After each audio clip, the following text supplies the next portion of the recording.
Hello, welcome, and thank you for joining this code review presentation, which is part of the SNHU's CS 499 Capstone course. Hi, I am Pushpa Lakshman, and it's my privilege today to be discussing on one of my capstone project on the course CS 360 Mobile Architecture and Programming. In this video, I will be revisiting this code database to introduce several improvements to enhance and broaden its functionality. Basically, our focus will be on evaluating this enhancement in the first category of software engineering and design. So let's begin up with the project. As you can see, this tool is an Android Studio. It's an IAT, which is used for creating the Android apps. It has a Java integrated environment with the SQL database. And this Android Studio uses a Gradle system to test the Android apps. As you can see on the right side, this is an Android emulator. And then on the left side, you can see so you see so many XML files and the layers and the folders, layouts, which specifies the important information about the app, including the name, theme, and even the permissions needed. There are many folders that are needed for the UI components and the users to interact with this activity. Moving on to giving on the brief introduction about this project. I was really excited working in this project because it was the first Android development app, and I built this app. Working with this was an incredibly fulfilling and beneficial experience. Although it is user friendly, it can present some challenge for students who lack the prior programming or Android development knowledge. But I guess the interface of this ID is designed to be straightforward and accessible, even for the beginners, which makes it an excellent foundation for learning the Android development. And the most exciting part is the live rendering features in this enabled me to observe the visual modifications instantly after creating the user interface. So let's begin about giving a brief introduction about this project. This project was being developed as a weight tracking tool that includes three screens. As you can see, this is a first login screen. It basically focused on the user friendliness. So the three screens are the login screen, the second one is the daily weight record screen, and the third is a daily weight entry screen.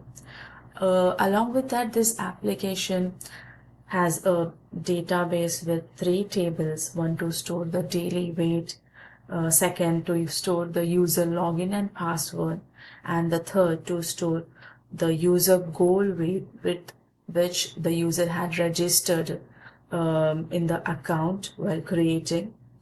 This app aims to assist users in reaching their desired weight. And as you can see, this is a login screen requesting the user to input the username and password, offering a login button. So let's log in using the credentials.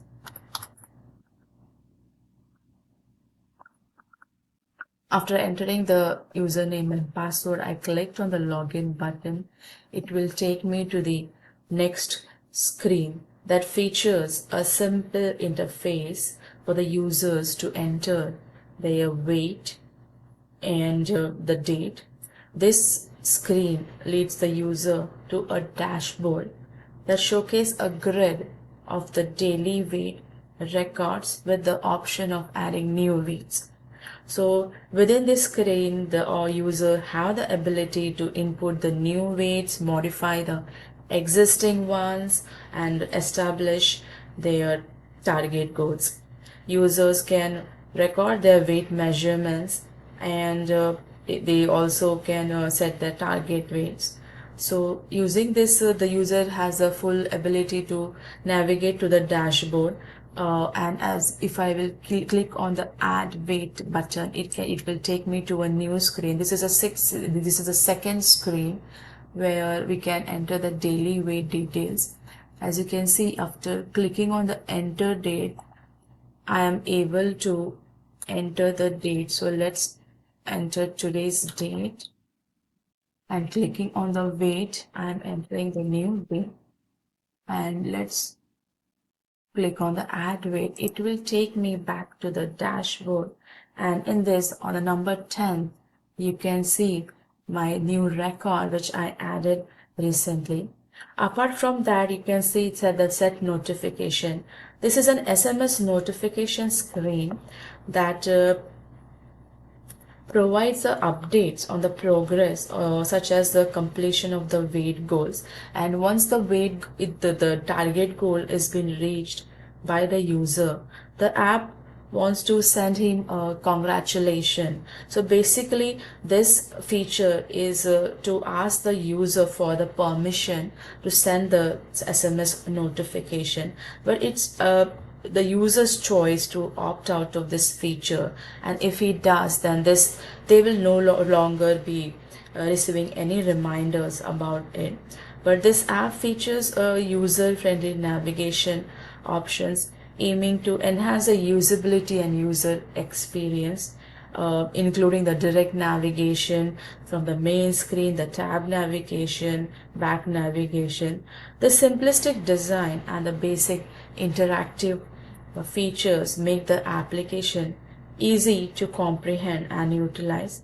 Also, in order to ensure that each functions have been uh, uh, uh, uh, functioning correctly, I tested around this Studio Debugger. So I used the unit test primarily to verify this individual components and the user interaction on this emulator to ensure that the code has behaved as expected. So moving on to the reviewing the checklist. Uh,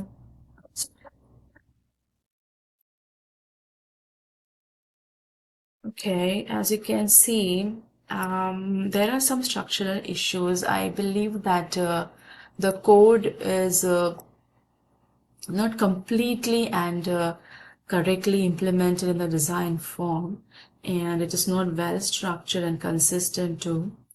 Apart from that, I feel there is a lack of error handling and security measures which are bound to the malicious exploits. There is no proper input validation on the imported data and the arguments, and it is not tested too. If I will click on the create button account, you can see it's popping up showing the login details have added successfully, although I haven't created any account. And apart from that, after clicking on this create new account, I am not uh, moving to a different new screen to enter the details of the new user. So I feel this is the limitation of this app, that when we click on the account new create button, it does not transition to the new screen for entering the personal details of the user, because I believe it provides a personalized and secure and convenient method for the user to engage with a website or a platform.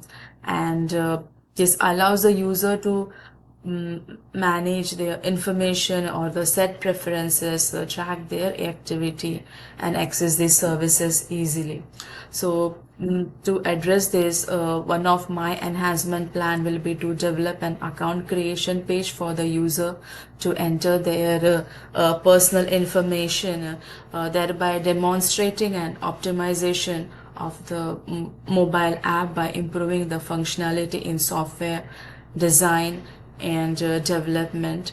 Furthermore, a user fails to input the correct login information, and there is no input validation. My second enhancement would be to have the proper input validation to protect against the attacks, and and also to verify that the credentials are entered in an acceptable format, because the insufficient or absent input validation can lead to serious security vulnerabilities or data integrity problems, and potential system crashes too. Therefore, I will, by implementing this validation, I will enhance the data security, ensuring the protection of the account information along with the accessibility, making the interface more user friendly. Following this screen, you can see this dashboard screen. I believe that where the users can put the daily weight and date. I believe if it lacks that the graph or the chart that can help the users to monitor the weight changes or the progress or any other data. So with this application, the my third enhancement that I would intend to improve the account management and the login function, as well as give adding the graph or the chart that will enhance the software engineering and enable the users to track the habits and identify the areas for the adjustments in their dietary or exercise routine. Moving on to the course outcome. With this enhancement, I will support the following course outcomes. Like the course outcome number 3, design and evaluate computing solutions that solve a given problem using algorithmic principles and computer science practices and standards appropriate to its solution while managing the trade-offs involved in design choices. The design of the artifact can be refined and its efficiency is adjusted through the modular components, demonstrating my ability to enhance the software performance and effectively addressing the limitations. The second course outcome number is 4, where it is to demonstrate an ability to use well-founded and innovative techniques, skills, and tools in computing practices to implement computer solutions that deliver value and accomplish industry-specific goals. This application reflects my capacity to add value, particularly through the adoption of the modular coding and an improved user experience, which can be greatly enhanced by offering more customized options. The third course outcome is number 5, develop a security mindset that anticipates adversarial exploits in software architecture and designs to expose potential vulnerabilities. By incorporating the input validation, I intend to minimize the potential security risks such as the erroneous data entry while maintaining the integrity and the safety of the system. Lastly, my next action will be to run the unit test on this emulator to confirm that the individual components and the user interaction functions are intended following all the improvements. A secure and reliable system must undergo through the testing in every aspect to guarantee the efficiency and ease of use, and that's why it is crucial to test your application consistently before it is released to its accuracy, usability, and functional performance. With these enhancements, I aim to boost both effectiveness and efficiency of software, ultimately delivering high quality products to customers. Thank you so much.